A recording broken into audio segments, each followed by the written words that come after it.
was philosopher Nick Bostrom who came up with the now famous idea that there's a 1 in 3 chance we live in a simulation. And I was going to let the man tell you too, but he's just so freaking boring. I mean, listen to the guy. Presenting the simulation argument. This is an argument that tries to show that at least one of 3 propositions is true.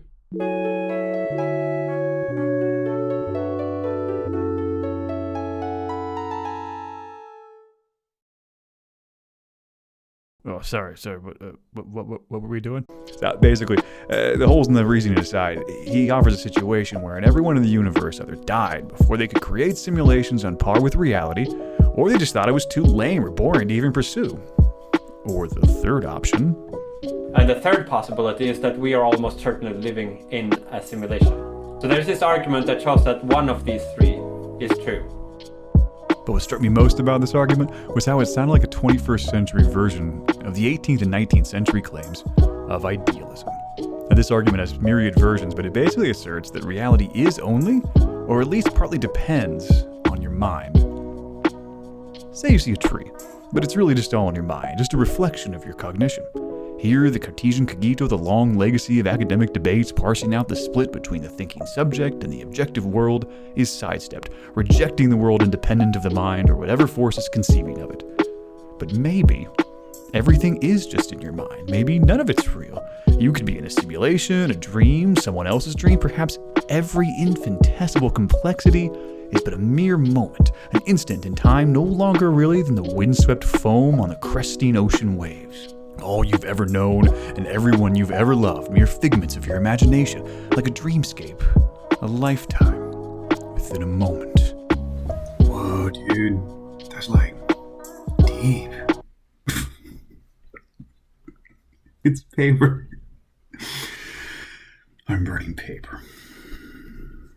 Here we go. Nice. That's the sound. But that can't be, you say. I'm a middle-aged stock image man and I have a headache, but it's not only in my head. I love someone dearly and celebrate it with them all wrapped up in Christmas lights for some reason, then we have to assume we're plugged in somewhere. I rely on things both great and small. Molecules, geographic features, chemical processes, things that developed and operate on complex patterns set into motion long before I was ever around to conceive of them. They must have been here before me and thus independent of me. Well, idealism is a fun little unbeatable argument that says it's all in your head. Or it's not, or it partly is. Let's just say there's a 1 in 3 chance that it is.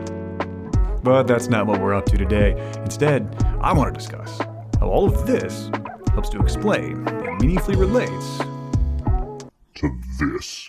You wear a mask, which you can certainly do. You are further pushing the agenda that is condemning all of us. Okay, and you know what? You want to call me selfish for not wearing a mask? I want to say to you, Yes, all the Rachel, people calling me selfish, you're the one who's trying to force me a medical procedure so you can feel more safe. You can breathe fine with a mask. I cannot. You're going to allow the government to tell you you have to wear a mask? The risks are very, very low. This is a virus that has a 99.6% recovery rate. This is a virus that is very well contained. This is a virus that the CDC is removing epidemic status from. How I view it is everyone's healthcare decisions are their own. This is America! This is America! This is not communist China! We can't breathe! We can't breathe! We can't breathe!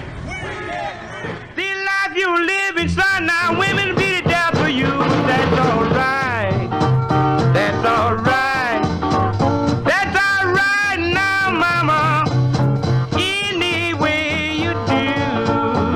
Yeah, man.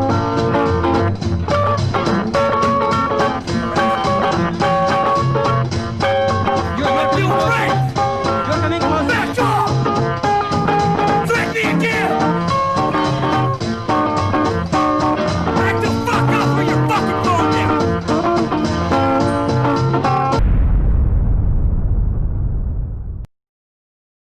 Part 1. Romanticism. Oh yeah. Feeling alright? Feeling good tonight. What you're seeing and hearing are examples of the Romantic movement, It was a movement that found expression in painting, poetry, philosophy, and other things that don't start with P, like music and chess. It took inspiration from mythology, folklore, national pride, and inner reflection, all in a bid to break free from the strictures of what the Romantics saw as a soul-crushing new way of life. In chess, it meant that calculated victory was less important than the style of how one arrived at such a victory. In music, it opposed the striving for academic perfection of the previous classical and over-the-top Baroque periods, instead privileging expressive displays of emotion. But it was in philosophy that the implications found their most pronounced expression.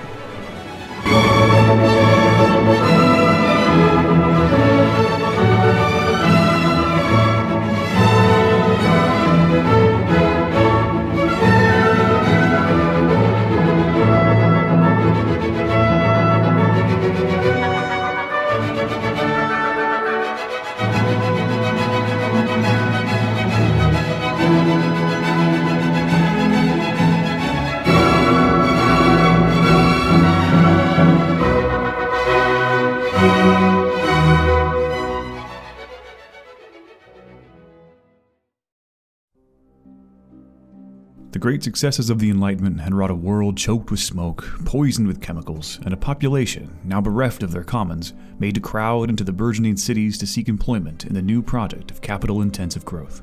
Writing of his home in the Wuppertal Valley, a young Frederick Engels confessed to his diary, "The purple waves of the narrow river flow sometimes swiftly, sometimes sluggishly between smoky factory buildings and yarn-strewn bleaching yards, where people breathe in more coal fumes and dust than oxygen, and in the majority of cases beginning already at the age of 6, is bound to deprive them of all strength and joy in life."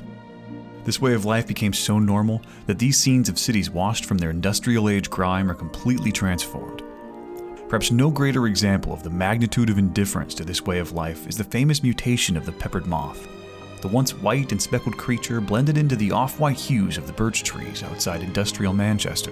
The years of choking soot and factory fumes, however, selected for an allele that produced a black exterior to blend into the now pollution-soaked tree trunks.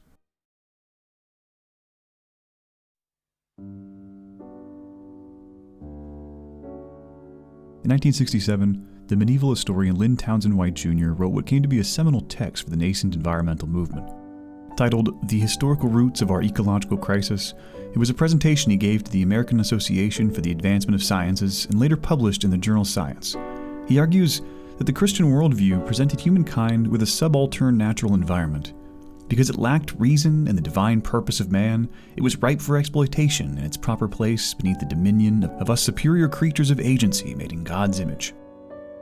His emphasis on the acceleration this process assumed as a consequence of the Industrial Revolution is reflected these days in the geological assertion of our present Anthropocene epoch, when humans have so affected their environment that we have stamped our fingerprints on the vast breadth of geological time.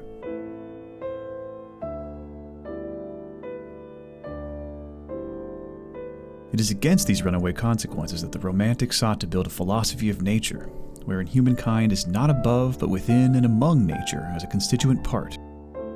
To this day, we see that myriad concerns are placed under the key imperatives of production and economic growth. The worsening of their impact on the environment and on human well-being are to be taken as problems that cannot be solved or problems that will be ironed out in the process of such production and growth. Interrupting that path, however, is not offered as a solution. In a way, like the necessity of bending the knee to the Church's interpretation of the universe before, the positivist paradigm has us doing so for empirical data. An improvement in many ways, to be sure, but this divide between rational thought and the inner reality of the human experience is very much a cultural orientation, one in which the Romantics feature as a corrective critique, one all the more prescient now that our species is coming to a global reckoning with the fallout of our industrial success.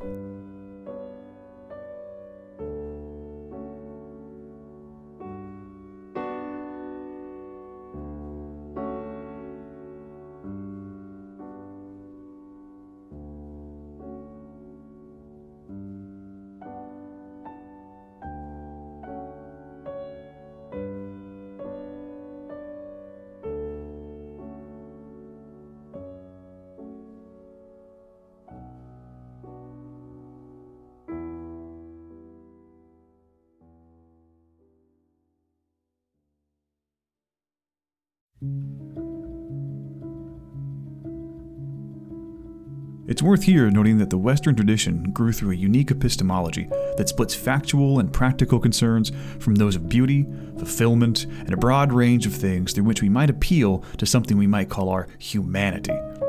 In a sense, the humanists ceded control over the search for truth to the scientists, and in any case, what the concept of the two cultures had achieved was the radical separation for the first time in the history of humanity between the true, the good, and the beautiful.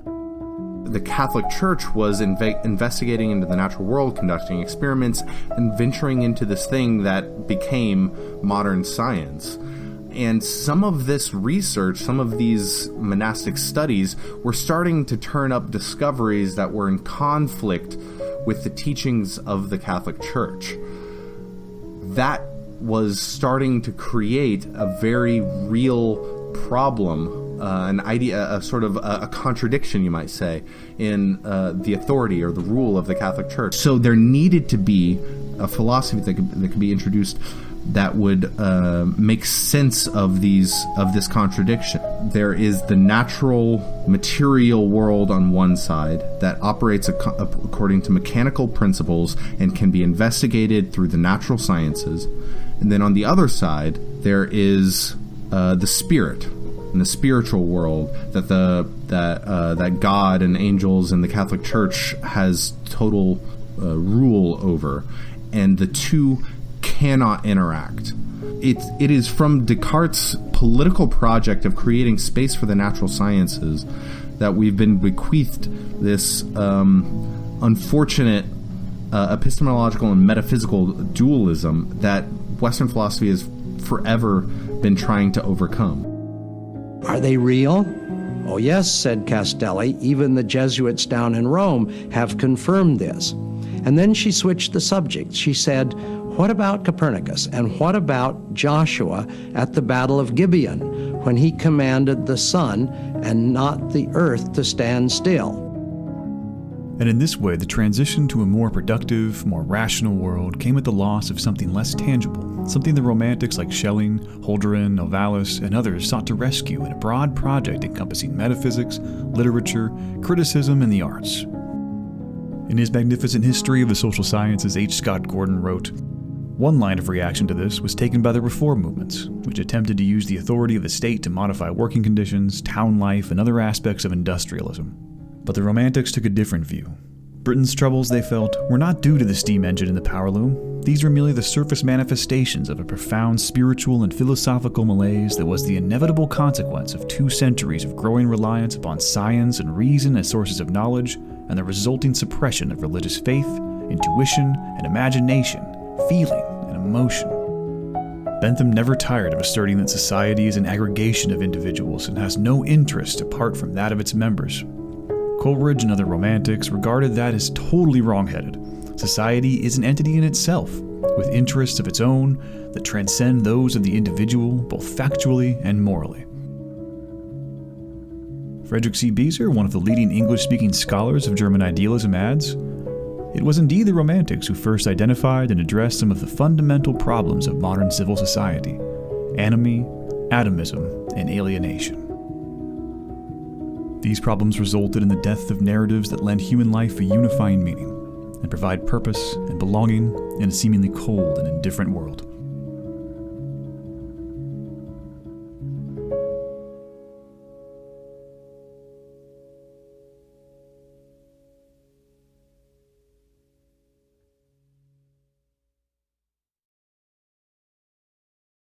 The answer which they sought to give, at least some of them, was that the only way of doing this was by means of myths, by means of these symbols which I tried to speak last time, because myths embody within themselves something inarticulable, and also somehow manage to encapsulate the dark, the irrational, the inexpressible, that which in some way conveys the deep darkness of this whole process by images which themselves carry you to further images and which themselves point in some infinite direction. That is, at any rate, what the Germans, who I think are responsible for this whole outlook in the end, preached.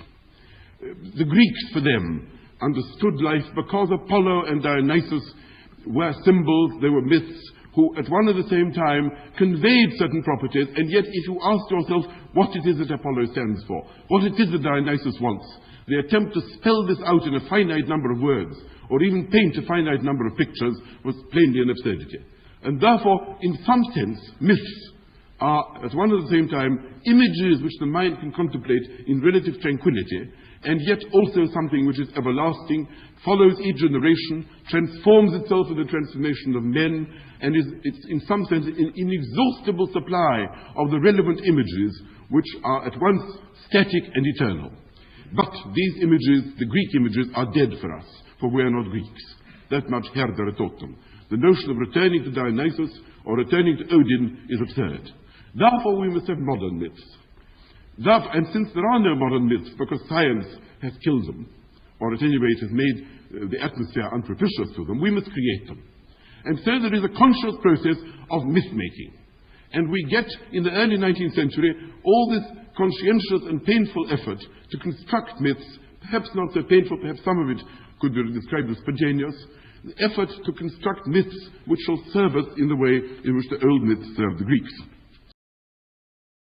Medicine may heal you, food will fill your belly, and... I like stuff. I like stuff. Stuff. Stuff. A good analysis may give you understanding. It may feel good to have your own point of view or a flaming hot take on the latest goings-on, but to obnoxiously continue quoting academics, Benedict Anderson's classic Imagined Communities reminds us of the importance of a cohesive narrative that goes unfulfilled despite all our technological achievements. The great merit of traditional worldviews, which naturally must be distinguished from their role in the legitimation of specific systems of domination and exploitation, has been the concern with man and the cosmos, man as species being, and the contingency of life. The extraordinary survival over thousands of years of Buddhism, Christianity, or Islam in dozens of different social formations attests to their imaginative response to the overwhelming burden of human suffering, disease, mutilation, grief, age, and death. Why was I born blind? Why is my best friend paralyzed? The religion's attempt to explain. The great weakness of all evolutionary/progressive styles of thought is that such questions are answered with impatient silence. In the Karnimata Temple, the Temple of the White Rat, Jains walk freely among vermin considered worthy of extermination elsewhere. Now, I certainly don't want rats hantavirusing all over my food, but the Jains, who traditionally wear these masks over their mouths so as to not breathe in tiny insects, represent an extreme form of reverence for treading lightly on a world where we have so much power to affect things. John Steinbeck's Of Mice and Men derived its title from Robert Burns' poem, To a Mouse, where the poet eulogizes the unfortunate creature whose nest he destroyed while plowing his field. But mouse, you are not alone, and proving foresight may be vain. The best laid schemes of mice and men go oft awry, and leave us nothing but grief and pain for promised joy. We have a power to affect things, to unleash a chain of consequences that we cannot control. We may be able to push a boulder down a hill, but may not be able to stop it once it gets going. Of course, none of these things matter much if we're hungry, sick, or dead, and so the question arises, is this the only way? Must we remain in malaise and harsh exploitation, hurtling towards the destruction of the only known biosphere of the universe in order to organize an atomized human project of satiating desires in order to be able to reliably maintain the ability to meet needs? Or is there another way?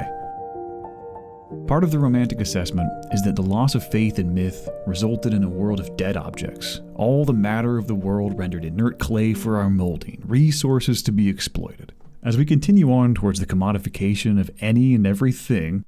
Okay, I like this girl. She's pretty cute, and I can rent her out, because that's just how the service works. So let's call her up and see if I can rent her today. Things outside of what is profitable become classified as merely additive, as perhaps interesting, but not accorded the space they truly command. But as it stands now, we still very much live in a paradigm where romantic appeals are seen as just that, romantic. Starry-eyed, not practical, not deeply tied to everything that gets classified as actually important or necessary. Now at this point you may be thinking, cool, but what does all this interesting stuff have to do with this? You can't take my temperature. That's against the law. And yes, I can see the disconnect, and we'll get to that, but first, we have to get to the next part of our title.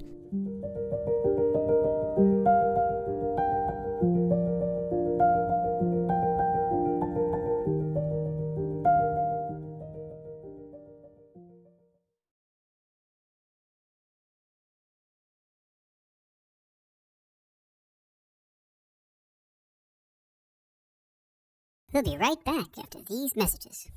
Are you feeling sad? Lonely? Like the world's gone mad and left you behind?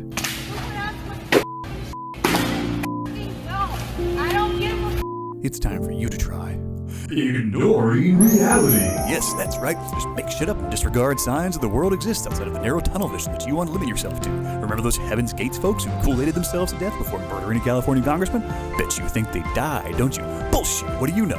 They may well be flying around in a weird space heaven, and you can fly around in a weird space heaven too. A space heaven on Earth, so to speak. Look at this guy. That's not even his kid, but that ain't slowing him down. Just pretend things the way you want them to be, and smile more. Unbelievably, there's actually psychological research into embracing the sad crap. Ask your doctor if ignoring reality is right for you. Unless he says no, then fuck him, do it anyway. Side effects of inclination is dry mouth and everyone thinking you're an insufferable douchebag. Now back to our regularly scheduled programming. Partie 2. Factually factual facts. But in French, because it's way classier. Remember this? 2017, you were so innocent. Photographs of the inaugural proceedings were intentionally framed in a way, in one particular tweet, to minimize the enormous support that had gathered on the National Mall.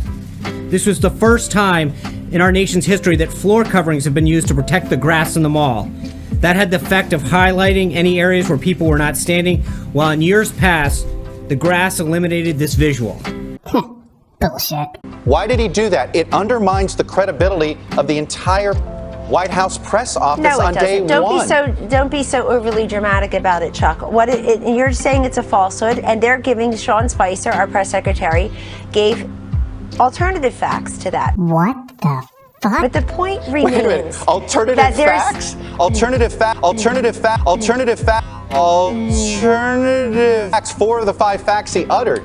The one thing he got right was Zeke Miller. 4 of the 5 facts he uttered were just not true. Look, alternative facts are not facts. They're falsehoods. Hey, cool. But check out this non-Venn diagram here. See, on this side, you got things that are facts, and in this other little circle over here, it's, things that aren't. And oh, would you look at that? Alternative facts aren't in there, with lemons or sour, and no one's watching the what? That we know she is dealing in quote I don't need alternative. If I needed alternative facts, I would go to a Ouija board. Yeah. A Ouija board. It's funny because he stretched the O. That's hilarious. Joey Scar, he's such a funny guy. Listen. Fred Thompson's wife. You think she thinks she works the poll? Give me $40 million. Fuck you. Poor Sean Spicer. Yes, poor Sean. I don't believe in numbers. In 2016, this kicked off debates about fake news. Fake news is creating violence. We are not going to let the fake news tell us what to do. Very fake news. You're dishonest people. The dishonest media. Your organization is quote fake news. The fake media. Great term, isn't it? You don't have a problem in Russia. We have. You don't have. Проблеми це у нас, да. You might have a little bit. You still have it. That's crazy. Hello, everybody. But my mom says I'm cool. Dean appears to have a Muslim name, and maybe they're connected some way in a form of traitorism against America. Do you think because she has the name Huma Abedin, she might be a traitor? She might be. I don't know. Honestly, I don't know. I can't really say that. Trump said he could shoot someone in the middle of Fifth Avenue and get away with it. No, I don't think so. It's on tape. No, I don't believe it. I could stand in the middle of Fifth Avenue and shoot somebody, and I wouldn't lose any voters, okay? Silly conservatives. Oh, wait. I've heard this before. This was all the rage with postmodern stuff in the 80s and 90s, and Bruno Latour even apologized for it, basically saying he was just kind of having fun and fooling around. And then you heard the same arguments he was making to problematize naive, positivistic truth claims being used later to deny climate change. The debate in the 80s within science studies trying to contextualize science as not free from human influence and not some purportedly neutral or even transcendent epistemology was known as the Science Wars. I'm singing this song to avoid copyright. But then, interests that on face value are as seemingly disparate as the Saudi royal family to the evangelical conservatives in America took on what Matt McManus calls postmodern conservatism.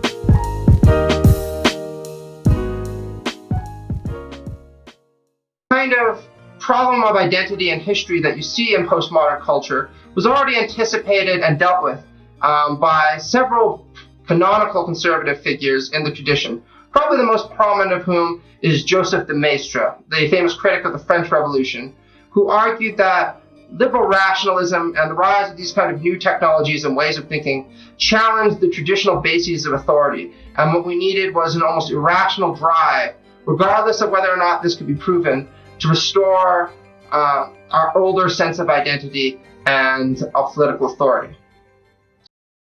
Bruno Latour is an interesting figure here. He was used as an example of some of the worst tendencies of postmodernism, with his assertions like that of it being impossible for the Pharaoh Ramses II to have died of tuberculosis, because tuberculosis had only been discovered in 1882. What they say about science, and it is so embarrassing that you kind of cringe when you read it. Actually, sometimes one of my most striking ones is one of the very few who actually is a scientist and knows something about science. Latour has a background in science and philosophy of science. They go through an article of his, and I think I'm remembering it correctly, in which somebody in France or somewhere had discovered that one of the pharaohs had died of tuberculosis, and they did it by analysis of whatever, DNA or something. Latour wrote an article ridiculing this because he said it's totally absurd. Because nobody had talked about it. Tuberculosis was only discovered in the 19th century. How could and everything's a social construction, and therefore it wasn't constructed yet. So it didn't happen. I mean, it's kind of at the level of Bush and Chirac, but it's taken very seriously, and this is considered very leftist.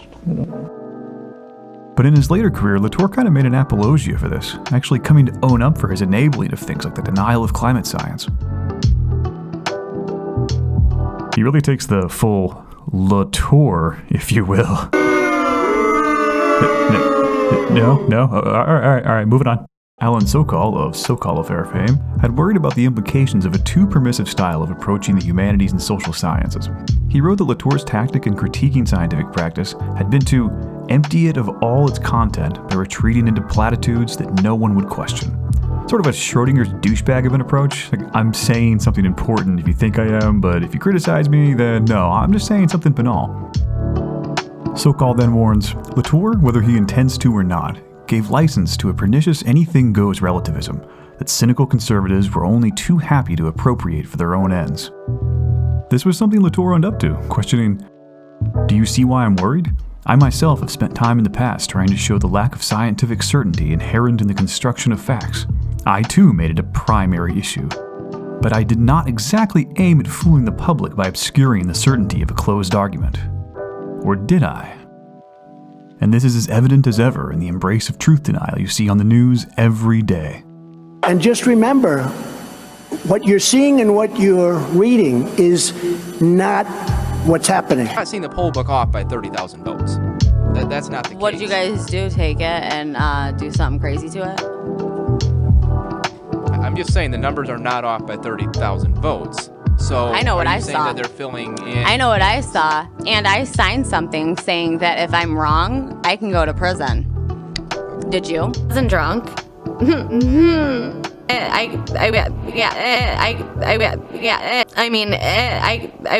I would swear under oath that I wasn't drunk. Because it's somebody's version of the truth, not the truth. He didn't have a conversation. Truth is about, truth. I don't mean to go like... No, it isn't truth. Truth isn't truth. Whoa, there is such a thing as truth. The truth. This is something Aaron Morris has talked about a lot, but my favorite time is when he's talking with Adam Curtis and he gets a question from an audience member. More questions. This guy here. And I have heard a word come up a few times tonight, which is truth. And it can obviously be argued that there's no such thing as objective truth. No, it can't. And people, wait, whoa! Sounds like an argument. Hey! I have one example that I love to offer to those people who say that there's no such thing as objective truth, there's just subjective truth, truth for you, truth for me, truth for anybody who really wants to claim it as truth, etc., etc. Let me give you the following scenario. You are being strapped into an electric chair and you're screaming, I didn't do it, I didn't do it, dear God, help me, I didn't do it. And the chaplain comes along and says to you, you know, there really is no such thing as truth. There is no fact of the matter of whether you did it or didn't do it. Truth is really up for grabs. Truth is what anybody considers to be the truth. So suck it up.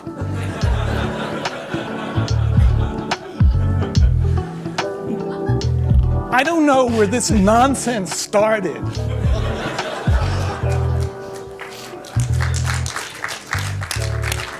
But forgive me, there is such a thing as truth, the truth. I remember all the calls for papers at the time Trump was elected, and the many articles published had me thinking about how the whole thing about alternative facts related to the demarcation problem. And then I stumbled across this article about the connection between the two, which sadly doesn't offer much insight into the connection.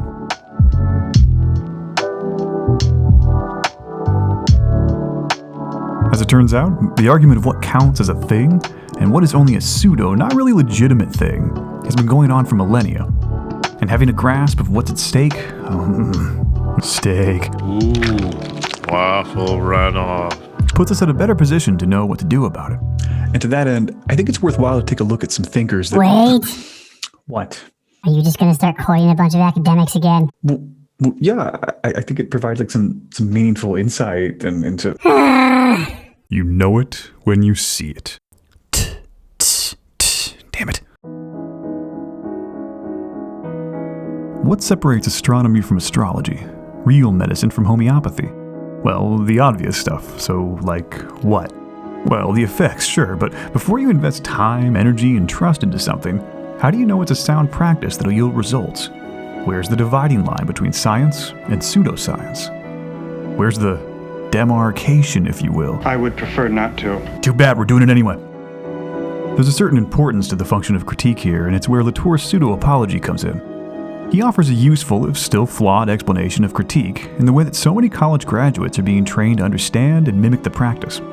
On the one hand, critics are taught to disabuse people of their idols and affiliations. On the other, they take aim at their agency. Oh, you love your big, strong president, don't you? What drew me to Donald Trump is he's a businessman, a self-made billionaire. But you're voting for him. None of the stuff he says is real. You are investing it with truth, with value. You are giving force to air. So you still believe he won? Absolutely. No doubt. But in the rare cases where someone would actually listen to this, lest they feel empowered, the second critique comes in and says, no, you aren't acting out of free will. You have vast and complex forces moving you to action. Economics, social mores, genetics, family upbringing. They are giving force to you. In both cases, the critic, the educated person who knows better, is taking away something, disempowering any would-be listener, and as a result is unsurprisingly not accorded much respect for doing so. The consequence is a rift that renders conversation useless. No one hears each other, and they only have their own versions of reality to fall back to. The legacy of the demarcation debate lies... God, I always screw this up. Is in the utility of the practitioner, the adherent, or those affected by the practice. Larry Loudon, noted husband of a food historian, among other things, had rejected the quest for a clear demarcation between science and non-science. Rather, he afforded reliability as a criterion to differentiate between truth claims, to divide them not by their failure or success in living up to some honored standard, but by having their work match their outcomes.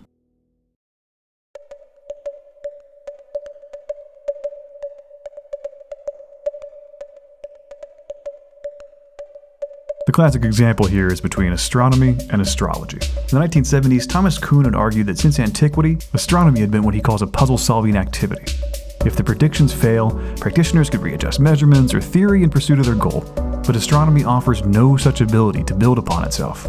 Particular failures, he wrote, did not give rise to research puzzles, for no man, however skilled, could make use of them in a constructive attempt to revise the astrological tradition. If you want to check your horoscope to remind you to clear out the demons inside your effing mind, then cool, knock yourself out, but I wouldn't look for practical advice there, or for information on the chemical composition of Jupiter for that matter. This all gets us to the central figure of utility, the thing that above all else demarcates fake news and the news TM. As important as truth might be, it's secondary because it has to be valued in the first place. Anyone can care about truth when they feel it has value, when they have a stake in it. Like for instance,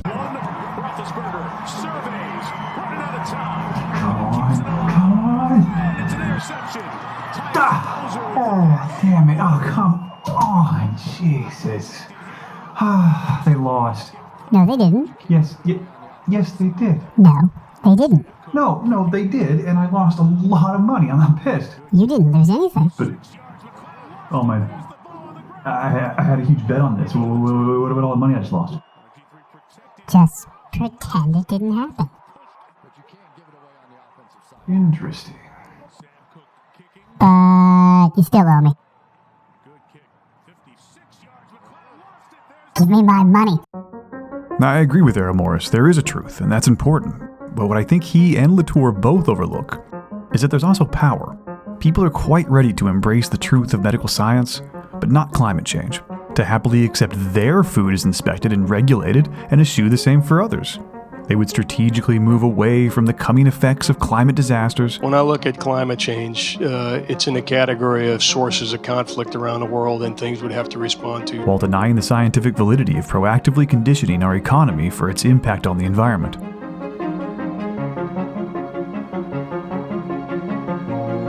There is no news that doesn't have a bend or a goal in mind.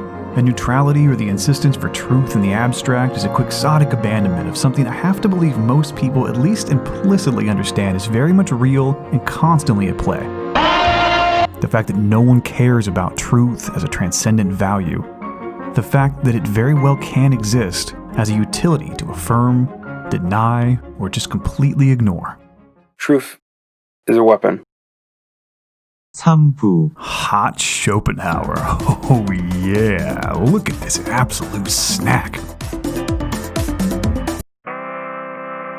Schopenhauer's greatest work was... Can we take a minute to admire just how expertly insane this man looks? I mean, he's just nailing the whole mad philosopher thing.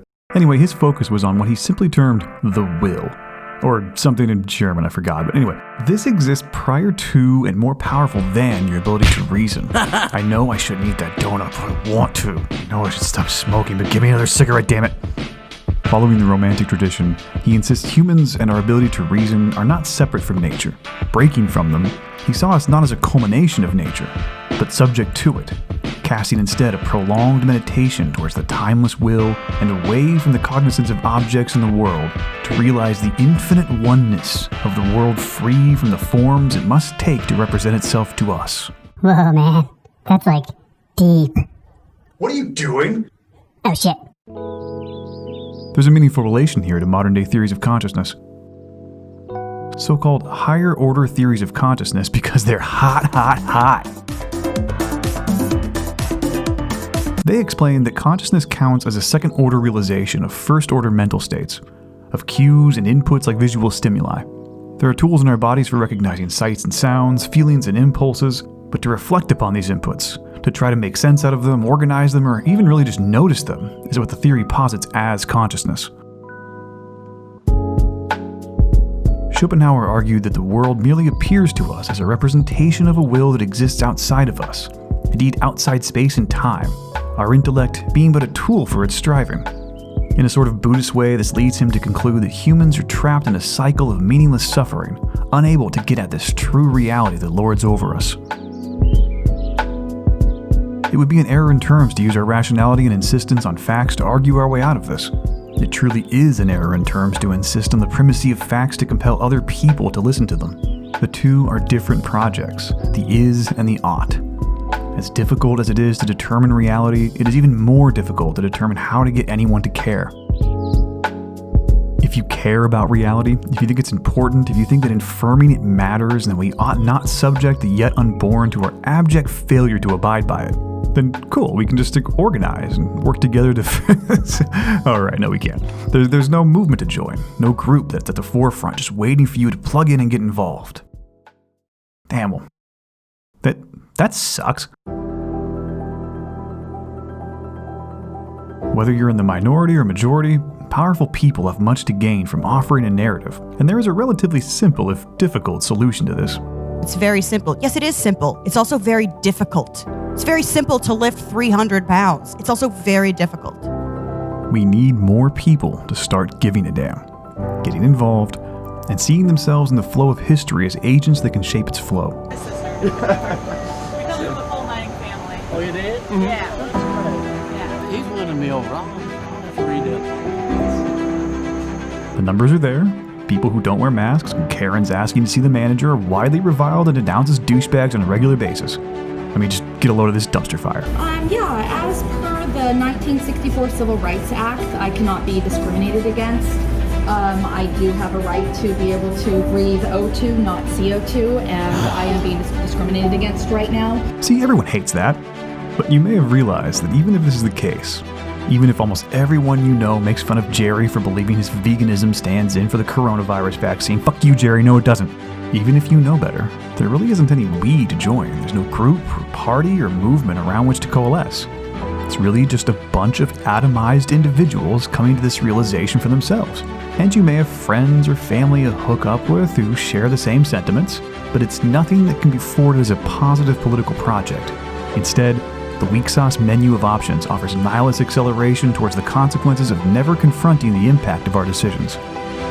Lame. The simple thing is finding a emotional narrative whereby your powerlessness can be turned into like a sucker. Where, because if you're consuming left media, it's in the premise, it's on the context of being hyper aware of your powerlessness within the system and your powerlessness over elected officials. And how are you going to deal with that? How are you going to synthesize that into your understanding of the world?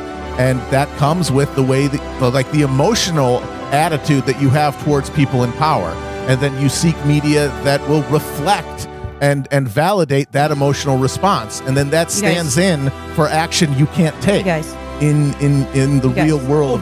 I know what you must be thinking. It's really simple. It doesn't require all this analysis.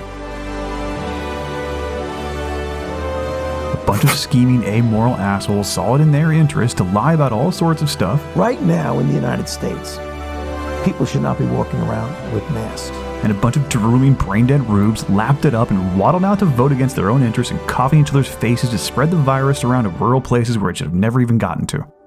And sure, there's plenty to that, but it's kind of like blaming problems on human greed. It doesn't really mean anything. It's circular. It fails to leave any space open to move forward. You just don't do... I failed it down. In his 1991 article, Michael S. Shut up. Michael... Shut up. Shut up. Michael S. Roth wrote that if critics are interested in social change, then it's imperative then to preserve a clearing in which their readers can reconnect to a project of political action. And when it closes, it is often the result of an inability to sustain belief in the possibilities of social change. Whew. Got it. I like to teach the world to sing. Sing with me. Perfect harmony. Perfect harmony. I like to ride the world and keep it company. Unless you're totally black-pilled, it's important to hold open a possibility that we can change the things we do for a better outcome. It's striking that at once the most humble and most radical slogan of the socialist tradition is, "A better world is possible." But that's not on the menu. Instead, you're offered more of the same. Or, if you're really good and you ask really nicely, you might be able to get liberal catharsis and the circular firing squad. But later, because this is kind of getting a little long.